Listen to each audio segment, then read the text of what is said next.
జూబ్లీహిల్స్ బాలుడి మృతి case mystery వీడింది. బాలుడిని హత్య చేసి నాలాలో పడేసినట్లు గుర్తించారు పోలీసులు.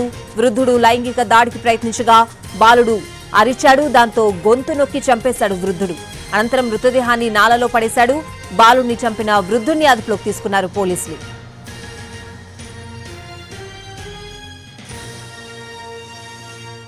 జూబ్లీహిల్స్ దుర్గానగర్ కు చెందిన బాలుడు 4 రోజుల క్రితం కుర్కురే కొనుక్కోవడానికి ఇంట్లో నుంచి వెళ్లాడు. ఎంతసేపటికి తిరిగి రాలేదు.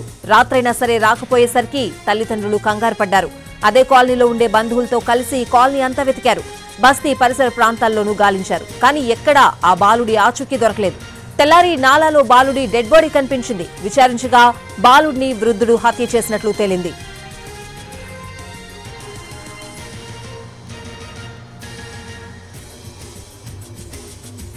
జూబ్లీహిల్స్ బాలుడి మృతి కేసు మిస్టరీ వీడింది. బాలుడిని హత్య చేసి నాలాలో పడేసినట్లు గుర్తించారు పోలీసులు.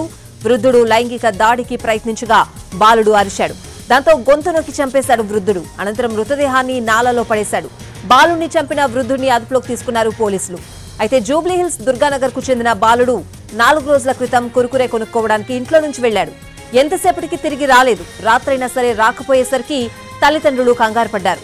అదే కాలనీలో ఉండే బంధువులతో కలిసి కాలనీ అంతా వెతికారు. బస్తీ పరిసర ప్రాంతాల్లోనూ గాలించారు. కానీ ఎక్కడా ఆ బాలుడి ఆచూకీ దొరకలేదు. తెల్లారి నాలాలో బాలుడి డెడ్ బాడీ కనిపించింది. విచారించగా బాలుడిని వృద్ధుడు హత్య చేసినట్లు తేలింది.